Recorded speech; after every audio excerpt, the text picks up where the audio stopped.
Assalamualaikum warahmatullahi wabarakatuh. Perkenalkan, nama saya Resti Andela. NIM saya 64190893. Saya dari kelas 64 4A03, jurusan Manajemen S1, Fakultas Ekonomi dan Bisnis. Saya dari kampus UPSI Cimone, Tangerang. Nah, di sini saya akan menjelaskan tentang konsep permintaan, penawaran, serta keseimbangan harga. Yang pertama, saya akan terlebih dahulu menjelaskan tentang teori permintaan. Pengertian permintaan atau demand adalah kuantitas suatu barang ekonomi yang akan dibeli pada berbagai kemungkinan tingkat harga dalam periode tertentu di pasar. Selanjutnya, ada juga faktor-faktor yang mempengaruhi permintaan. Yang pertama, harga barang itu sendiri. Yang kedua, harga barang lain yang berkaitan erat dengan barang tersebut. Yang ketiga, pendapatan rumah tangga dan pendapatan rata-rata masyarakat. Yang keempat, intensitas kebutuhan. Yang kelima, selera konsumen. Yang keenam, jumlah penduduk. Dan yang ketujuh, perkiraan mengenai harga di masa depan. Dalam analisis ekonomi ini dianggap bahwa permintaan suatu barang terutama dipengaruhi oleh tingkat harganya. Oleh sebab itu, dalam teori permintaan, harga terutama dianalisis adalah hubungan antara jumlah suatu barang dengan harga barang tersebut. Ada juga hukum permintaan yang berbunyi, semakin rendah harga suatu barang, maka semakin banyak permintaan terhadap barang tersebut. Maka sebaliknya, semakin tinggi harga suatu barang, maka semakin sedikit permintaan terhadap barang tersebut. Selanjutnya ada juga daftar permintaan, kurva permintaan, dan fungsi permintaan.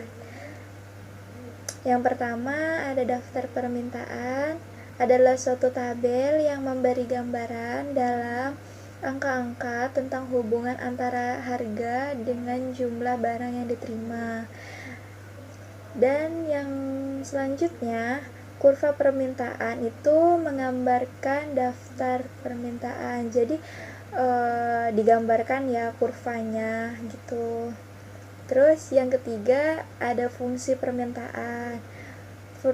Fungsi permintaan merupakan suatu hubungan antara variabel harga yang mempengaruhi perubahan harga dengan variabel jumlah barang dan jasa yang mempengaruhi perubahan jumlah barang dan jasa yang diminta.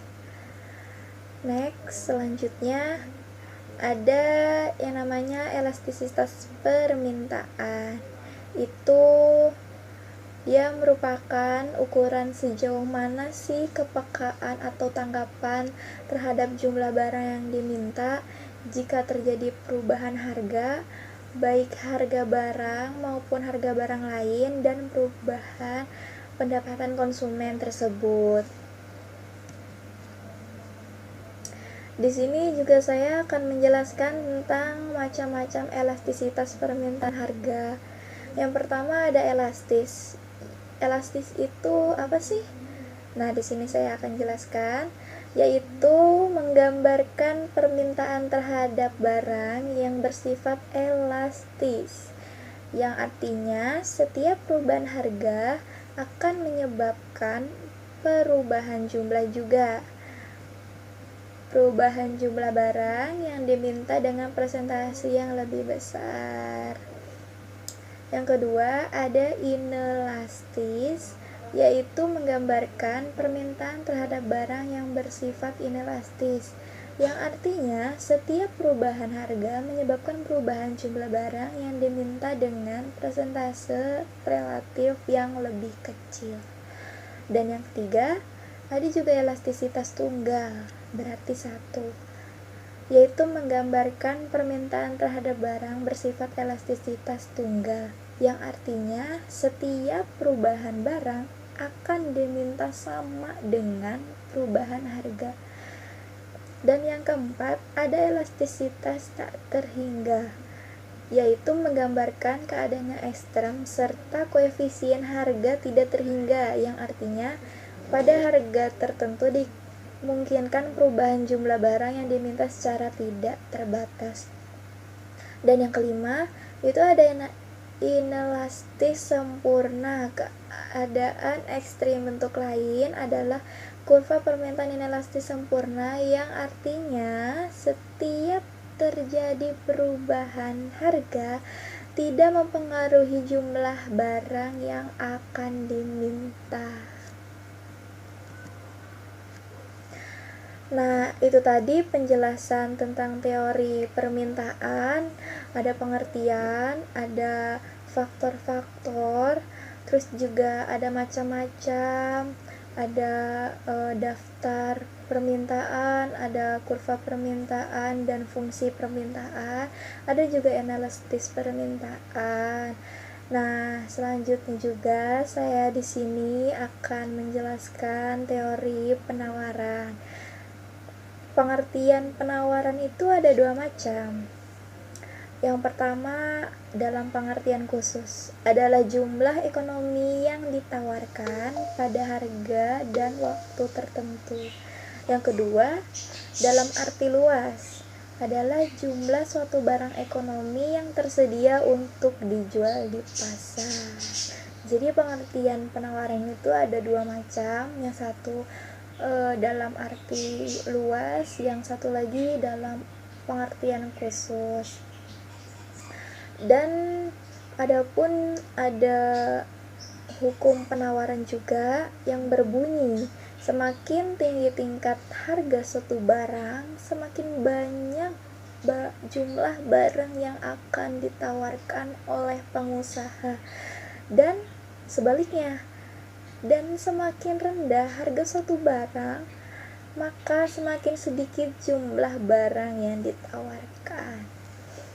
Itu dia bunyi dari hukum permintaan. Ada juga faktor-faktor yang mempengaruhi permintaan. Yang pertama ada biaya produksi, yang kedua ada teknologi, yang ketiga ada keuntungan, yang keempat ada kebutuhan uang, yang kelima ada harga masa depan, yang keenam ada tujuan tertentu, yang ketujuh ada pajak dan subsidi, dan yang ke-8 ada jumlah perusahaan dalam industri. Ada juga yang ke-9 perubahan harga barang lain, yang ke-10 perubahan harga itu sendiri, dan yang ke-11 keadaan cuaca atau iklim. Dan ada juga daftar penawaran, kurva penawaran, dan fungsi penawaran. Apa sih yang dimaksud itu semua? Saya jelaskan. Daftar penawaran adalah daftar yang menunjukkan harga penawaran pada berbagai tingkat harga.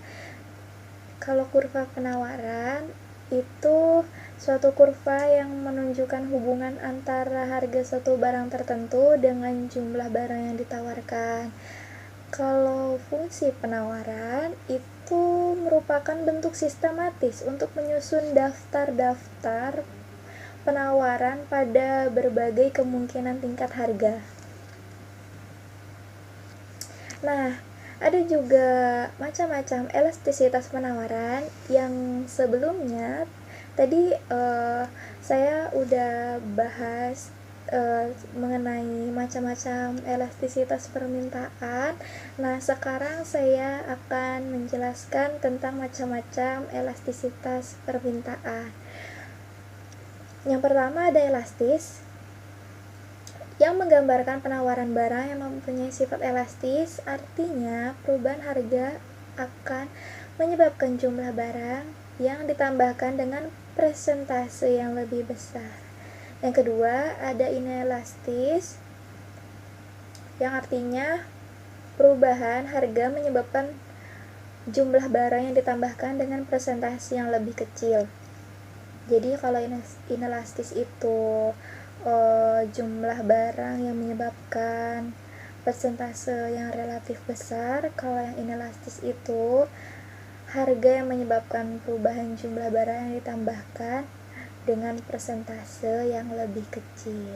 Selanjutnya yang ketiga ada elastisitas tunggal yang menggambarkan keadaan penawaran yang bersifat tunggal. Artinya, setiap perubahan harga akan diikuti dengan perubahan yang sama. Dan yang keempat, elastis tak terhingga yang menggambarkan keadaan penawaran yang bersifat elastis tak terhingga. Yang artinya, pada saat harga tertentu, jumlah barang yang akan ditawarkan itu tidak terbatas.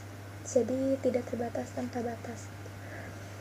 Yang kelima, inelastis sempurna yang menggambarkan penawaran dalam keadaan ekstrem lainnya yang bersifat inelastis sempurna, yang artinya setiap terjadi perubahan harga tidak berpengaruh terhadap jumlah barang yang ditawarkan. Itu tadi penjelasan teori permintaan dan penawaran. Sekarang saya akan menjelaskan harga keseimbangan. Apa itu harga keseimbangan? Harga keseimbangan adalah nilai yang dinyatakan dalam bentuk jumlah uang yang akan ditukarkan dengan suatu barang dan jasa. Ada juga yang dinamakan kelebihan permintaan, excess demand, jumlah yang diminta melebihi dari yang ditawarkan penjual, yang akan mengakibatkan penjual akan menaikkan harganya. Dan ada juga kelebihan permintaan, excess supply, jumlah yang ditawarkan penjual melebihi dari yang diminta pembeli, yang mengakibatkan juga penjual akan menurunkan harganya. Terus juga ada yang dinamakan persamaan permintaan dan penawaran. Ada dua persamaan, yaitu persamaan permintaan dan ada juga persamaan penawaran. Bentuk umum kedua persamaan itu adalah kalau persamaan permintaan itu QD sama dengan C kurang DP. Kalau persamaan penawaran itu minus M plus NP, dimana C itu adalah suatu angka tetap, nilai menunjukkan jumlah barang yang diminta apabila tingkat harga adalah 0. Tapi nilai C itu selalu berbentuk positif. Ada juga di mana D adalah kecondongan kurva permintaan, nilainya selalu negatif karena kurva permintaan menurun dari kiri ke kanan. Dan ada juga di mana M adalah suatu angka tetap, nilainya menunjukkan jumlah barang yang ditawarkan apabila tingkat harga adalah 0. Biasanya nilai M ini menunjukkan angka negatif. Dan ada juga di mana N kecondongan kurva penawaran, nilainya selalu positif karena kurva penawaran naik dari kiri ke kanan.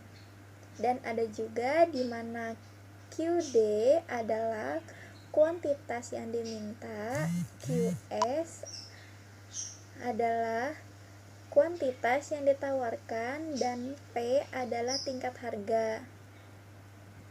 Terus terdapat 4 kemungkinan perubahan atau pergeseran kurva permintaan dan penawaran, yaitu yang pertama permintaan bertambah, itu kurva permintaan bergeser ke kanan.